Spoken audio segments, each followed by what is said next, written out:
All right. What is up? It's Crypto Algo Cowboy. That's my old name, Crypto Cowboy from back in the day. But that was a long time ago. I'm Algo Cowboy now. Do it all, crypto, do Forex, stocks, you name it. All right. So we got the gorilla jumping in here any minute too. And we're going to go ahead and jump right into the markets. I'm going to bring up the screen, the scrizzle. Let's see here. And we're going to jump into the economic data first. Let's see here. Let's do a little screen manipulations. And I got to find the date. Wow, computer's nice and responsive this morning. Let me make sure my VPN's on. Okay, no, it's on. Nice, I love it. I switched my VPN, and when I did, it just sucked. It was just, I don't know what happened. It wasn't good. Right now, now is the PPI. So core PPI. Am I looking at this right? Is today the 11th? No, I'm a week ahead of myself. Wow. Okay. I was like, I don't remember PPI being this week. Unemployment claims just came out. So that's the data. And that is that's just a weekly metric. I mean, it's important if it is way off of the expected, right? So if the unemployment claims are, way off the expected number, then you might see, you might see a big move in the markets, but that's not the case just right now. It's just barely below. Now, of course, a lot of these things, I should say above, barely above. So when unemployment is above, that's going to make the dollar weak. It's going to make everything else go up, right? And we've been looking at what's been going on with the equities market, actually, that's been holding some interest. So let's go over to look at the SP 500, because what happens over there is going to affect crypto. And I know right now crypto is hot. Crypto is what everybody's paying attention to. Even gorillas, big old gorillas like crypto. What's up, bro? Hey, man. How are you? I'm good. Very good. Oh, man, we're just talking about we just had unemployment data come out. We had looked at the equities market a couple of days ago, and a lot of people were, it's falling. But as far as I looked yesterday, they've already caught it. Yeah. Where do they catch that? What's that? Where do they catch it at? Like what number? Look right now. They caught it right at where I thought they would, which is about 52.36. I think I might have found something on the equities, dude. Check this out. The important number on their algo seems to be the 60. Because look at this. Look where all of the low points are. 60. 48.60, 49.60, 50.60, 51.60. And now this one dipped a little lower, 52.30. So that somehow, maybe it was a little surprise for them. But it seems like every time they do a controlled pullback, then it's at the 60s, right? Yeah. I wonder if there is a meaning on the top numbers. Because look, we've been doing this a while. So, we know how they operate. See, look at this. The top note right there is a 60. This one, not so much. This top note. So this last move might not have been quite as controlled. But when you have these kind of look at that's a 60. That was a top. The 60 was a top. That top was a 60 right there. Yeah. So yeah, I mean that right there should tell you that's the algo they're running. That's the algo right there. They're running tops and bottoms at 60s. Look at this. Then bingo. So this is what they do. This is not I've known this about Forex on the lower time frames. I've known this about Bitcoin. Vita Gorilla shared the algo with me and with pretty much everybody. And so with the SP 500, it seems that your 60s are your kind of important points. So when price gets up to 53.60, there's a decent chance it will come back down and touch. What would we touch here? Would that be, let's see here, prior to it was 51.60, not 50.60. So 53.60 would take it down to 52.60 if that were the case. So I think we just, decoded the algo there. And that's not that impressive, but that's what it should be. That's what should have happened. Now it fell earlier than it should have, and it dipped a little lower than it should have. So it could be a lot of things, but that is what happened. Mabvet, good morning. Of course, as I flashed up on the screen earlier, we got Entertain Me HQ, a friend of mine who I believe, Entertain Me, you're from West Africa, right? And then we got March on the horn. Koob in the house. Good morning. Still doing, still doing fun. Yeah, you know what, Koob, just a late start today. I'm using a new alarm, and the snooze button is quite longer than I expected. And I woke up, and I mean, there's like today was just a late day. I'm usually pretty punctual, as you all know, but today was not one of those punctual days. But nice to identify. He's very punctual with a P. Punctual with a P. That's right. Right. But yeah, so that's nice. Nice to know the SP algo, and that move down has been caught. And I'll zoom in here. You can see it's being pulled up already, right here. It's already being pulled up. So they were not ready to let this thing fall, but it looks like either something happened. I don't know. I think it might have been the Morning Cool Cat. I think it might have been the that incident at the Russian oil refinery, plus maybe the death of that Iranian commander. There's a high level commander that got killed, and I get the feeling we're going to see some retribution on that. So the world is kind of tripping. I'd say gold is probably the place to look to really measure that. And gold is just mobbing up, man. This 2300, I did not expect to see that just yet. Now we called. We're already at 2300. Well, 2285. We're kissing it. What I said, we're gonna be testing 2300, bro. Yeah, dude. Well, I said it, but when I called that out, price hadn't broken 2075 yet. So price had been in this 2 year, and so Daddy's got a big order this week of gold. A big order, dude. Yeah, dude. Yeah. I thought this would happen like later this year. Like I didn't expect it to just go. Like I expected it to head up and then hang out above for a minute and then go up like that. Like maybe we might see 2300 get tested in the summer. I did not expect this to happen. Yeah, this is showing you that the West is they've lost control, dude. Lost control. They have lost control. Yeah. Now it's the squeeze that's coming on the West, dude. COMEX is about to shit the bed, bro. No, it looks like they've already shit the bed. If you ask me, God, I mean this means they can't control the price anymore. This means they probably don't have physical supply. No, they don't. More and more contracts going to be settling for physical. Ooh. Yeah, can you want to since we're talking to the main like audience out there, not just our people who know what's going on, but we're talking to a broader audience. So maybe can you explain a little bit about the COMEX and the difference between them and Shanghai and physical and how they've been controlling the price? COMEX, the COMEX is the biggest gold settlement, gold trading outpost right here in the United States, and they do a lot of papers, futures, right? A lot of futures contracts. That's how they settle out their gold and what they owe and whatnot. And what has occurred is, for the longest time, people just trusted the COMEX. So what happens is, COMEX has specific vaults here in the United States, like the Delaware Depository, which I recommend you never put an ounce of gold in there. And what who controls Delaware? The COMEX does. No, what political family? It's in Delaware. It's the Bidens, bro. Yeah, exactly. It's the fucking Bidens. So what happens is that for the longest time, people were content trading a futures contract on gold and settling in paper, right? They never took physical delivery because all they would do is like, okay, I trade the gold with Cowboy, and we both had let's say 100 metric tons, and then instead of transferring the gold out of a COMEX vault directly to Cowboy's vault, Cowboy was content. In the olden days, in the good old days where everybody kind of trusted each other, where there was some sort of honor among thieves, right? Cowboy was content keeping his gold to COMEX because, after all, COMEX is going to have it. They're not gonna, not have it and cause some sort of a force majeure event.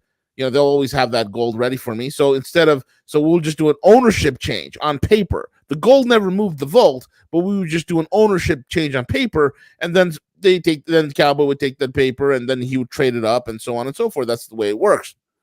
Now we're starting to see, since the end of last year or the end of 2023 going into 2024, more and more people are starting to settle in physical. They're like, nah, we don't want it in the COMEX vaults. And then the COMEX is like, oh shit, because COMEX don't have it. They don't have the type of gold that they need in the physical reserve that backs the paper contract. They don't have it.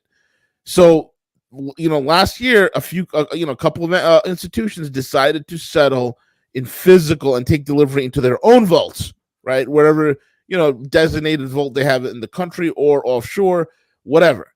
that was a major thing because we've never really seen somebody settle 110 metric tons of gold, right then and there. Now it's with the price of gold moving, you better bet your bottom dollar. Everybody hating the dollar because the United States is a crackhead on the world stage, and nobody wants to deal with a crackhead because you can't trust a crackhead. Okay, you cannot trust a crackhead. So you better bet your bottom dollar that more and more countries will want to settle up for physical delivery. Come on, baby. You got any more of that paper gold? Yeah, exactly. Jeez, man. So yeah, there you have it. It's a question of whether the COMEX actually has it. And when you start to see gold go up like this, COMEX was able to control the price, right? Weren't they able to just kind of keep stuff and price down? Yeah, absolutely. By selling future naked shorts, man. They're selling contracts with nothing underlining the contract. No asset is underlying the contract. That's a naked short. I'm going to show people on the chart what that looks like. Give me a second here. Pull up the picture of the guy who's naked and he's wearing shorts. Yeah, naked shorts. It's freaking impossible. Let's see here. Let's go. I'm gonna head to the weekly chart here, right? So we're gonna take a look at each one of these candles being a week's worth of price action, and let's see. So the COMEX was crushing price. Every time price got to a certain point, the COMEX would push it down, and for the reasons we just described. Right here, right there, right here. So this was a time when gold wanted to go up, but the COMEX, claiming that they had a bunch of metals, would go ahead and short on the paper market. And so many people trade gold on the paper market that they were able to control. They had enough power to push that down.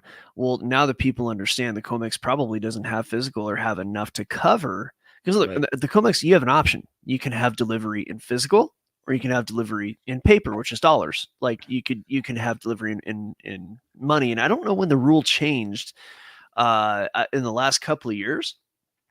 I remember the COMEX saying, okay, we do have the option to only settle in paper. Like they just said, look, you might want us to settle in metals, but in the event that we need to settle in dollars, that's what's going to happen. So essentially they said we could end up with a force majeure. And let me explain what a force majeure is. A force majeure is what happens in banking and finance when you don't have enough money to cover your obligations. So you have to cover the most important obligations. And what that really means is that if you're somebody who can sue their pants off and you have a lot of money to do it, they will give you your money first. That's what that means. So if you're just like regular person like us, you're not some kind of politician or multi-billionaire, then you probably just get money. And here's the thing about it, like people want their gold. You know what I mean? It's not, for me personally, I wouldn't care. I'd take money. If I want gold, I will go buy gold. I'll buy it from the gorilla, quite frankly. But if I'm just trading, I'll just trade. I don't care. But a lot of people, they want their damn gold, and they were using, as V said, the COMEX to hold it. So that's the history. And now you're seeing that history unravel because they tried, it appears, to keep it down right here, when gold popped up like a month or two ago in December, when it popped up right there. They tried to hold it down, but it just percolated up. And a lot of the move before that, look, what happened here? What happened on this date right here? Someone want to tell me where I put that line? Not the second line that I didn't mean to put, but this first line. What date is that? That's October the 7th. That's the financial collapse of 2008. No. It's October the 7th of 2023. Oh, 2023. Yeah, we're just going back a couple. That was the attack on Israel. That was the attack on Israel, right? Yeah. So look, everybody knows Israel's trying to start World War III. That's what they're trying to do. But and listen, man, if we don't support Israel and kiss their asses, we won't go to heaven. It says so. Right. It says so in the Bible. Thou shalt lick the anus of Benjamin Netanyahu. That's what it says. Hey, I don't mind supporting Israel as long as they're not trying to start World War III. I'm good to support them. I'm not supporting anybody except America. Well, that's the thing. They're our allies, so we kind of have to, even if we don't want to. If we don't support an ally, we're already out of trust. No one trusts us anymore anyway. But there are still. So we should go for the full. Since nobody trusts us, let's not back Israel. Well, let me put it to you this way. Let's just go for broke. It's getting to that point where it's getting to that point, but I think we still have enough people that trust us to where if we don't back Israel, it's going to be a major problem. But let me tell you what, if I knew for an absolute fact that Israel was trying to start World War III, I think it's time to stop. I think it's time to stop. Yeah, I don't want to try any country that wants to start World War III needs to go away. They are rabid. They're if that's the case, rabid. I'm not into politics that deep. I don't know what Israel's trying to do. I'm just saying on a hypothetical that some country that we are supporting, whether it's Israel or another country, if they're trying to truly start World War III, if that was their aim, we need to stop trusting them. We need to stop helping them. If I was a politician and Israel wanted to get their licks in after the whole Hamas thing on October 7th, I'm like, fine, go get your licks in, but but at this point, you got to stop, bro. You're bombing civilian infrastructure. The food aid, you're destroying the food aid from the UN, the food aid facilities, food aid convoys. You're just machine gunning them, hitting them with rocket attacks and Hellfire missiles. Yeah, we're on YouTube, bro. We're gonna get fucking canceled. Let's do this here. Let's go back to Israel. Israel's great. We love Israel. We love Israel. I love Netanyahu. We love Netanyahu. But here's the deal. Look at this. Anything for nuts and Yahoo. For nuts and Yahoo. What's this yellow line right here? What date is that? Can you read it at the bottom of the screen there? Monday, September the 10th. September 10th. And that's a weekly chart. So it's really September the 11th, 2001. Look what happened to gold. Look, here's the thing. These events, like, they happen slowly. You have the major event. And I remember when 9/11 happened, I got a call from my mom, and because I had gotten out of university for a short time. I had actually not done that well. My parents said you have to pay for it yourself, and so I was out of school saving money. I got back in, I got the degree. Don't get me wrong, but for that period of time, I was out, and my mom said, "Look, World War III is going to start over this event, and when it does, they're going to call you in on the draft. So you need to get back into school." And she was like crying and shit. I mean, I took her seriously. And she's right. It's just, it took 20 years. Right? Yeah. I mean, she's not wrong. And that actually came from my grandfather, who was pretty important in the military. I want you to make me a promise. Oh yeah. Okay. If they start the draft, I want you to kneecap me with my pistol. Oh, okay. Let me see what I can do. And then I'll kneecap you as well, so we don't get drafted. Perfect. Yeah, we'll be two men on crutches. You know what you can do? Plus, we're too old, I think. Well, no. I mean, they raised the draft to like 55. They also lower the age to 12 in Ukraine. Yeah, well, that's a different story. Because that's what you do when you're winning, bro. Yeah, we're so gonna get canceled on this fucking show, dude. But let me tell you this though. Look what happened to gold on 9/11. 9/11. It took 20 years, but gold went 9/11 at the beginning of the day. Gold was in like the 200s, below $300, and then it went up about times 10 since then. Gold times 10 since 2002. Right now, the stock market probably did something similar, but the stock market will go away. Gold will not. So just understand that. So anyway, that's gold. That's gold as a whole. Cool Cat was asking about silver. So I guess this is kind of more of a gold range locked. Yeah, I bet it's like 24 something right now. Okay. I don't think we're gonna. Oh no, it broke out. Oh, it's 26. No, look at that. It broke out of the range. $2. Yay, $2. Yeah. Well, that's significant though, because what's going to happen is if it breaks 32, that's the marker. I let out a little trickle here for the masses. Yeah, 32 is the 618 too. Yeah. So that's actually a fib target. Yep, 32 is the number for silver. So yeah, Rant and Jim Willie. Timothy says Rant and Jim Willie. We're gonna get fucking canceled. I got a house full of sleeping kids. I can't do Jim Willie at this time in the morning. Yeah, I probably just woke him up. So yeah, no, we're in interesting times. Unemployment data. Let's just take a look at Bitcoin for the people who are willing to stick with us through all of our crazy metals talk. Actually in a nice Bitcoin trade right now. I posted this trade earlier, right before the show. I got into this trade and it's going beautifully. It is a 2.5 to 1. When I posted the trade before I got into it because I wanted to give Algo Factory members a chance to see just how quickly I figured the trade out. Now, this isn't like, hey, follow my trade. Like, that's not what our business is, right? We don't post trades for people to follow. But I will post my trades and Algo Factory so people can see what I'm doing for educational purposes only. We promise. So this is my look. It's a nice 2.5 to 1, meaning if I put, $1,000 on this, I pull out $2,500. If I put in $100, pull out $250.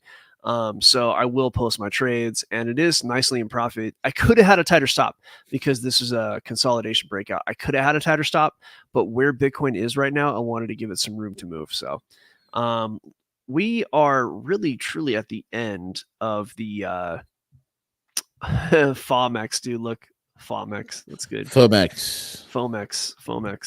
Fofu. Yeah, we had a nice group of people here in the chat. I love it. But yeah, let's go ahead and move over to the private view. Why don't you give us that send off?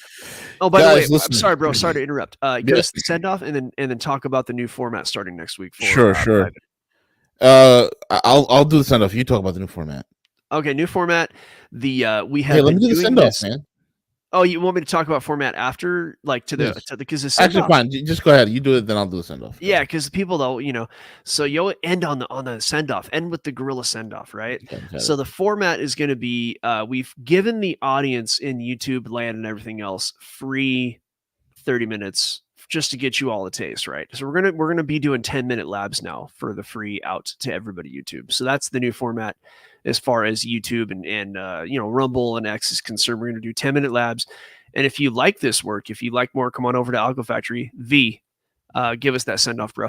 Yeah, absolutely. Listen, guys, this is definitely the most prolific trading program you can be involved in. Not only teaching you how to trade, but also teaching you how to build the algorithms that will trade on your behalf 24 hours a day, 7 days a week. Nobody else does that. You see what I'm saying? Everybody else makes money on their freaking courses. That's why they're charging you $300, $400, $500 a month, because they make money on the coursework, right? We're giving the coursework away practically for free for less than a bottle of water, $1.66 a day, all right? Learn this, because we believe we need to get this in the hands of everybody. If we can teach you guys how to do this, not only we learn how to trade, not only we learn how to build the algorithms, but you'll also understand how the global economy works, so you could see the forest through the trees, and we're the only place that does that on God's green earth. So join us, scan the QR code, click the link in the description box, and be part of the most prolific trading team on God's green earth. Algo Factory, join us or die. Join us or die.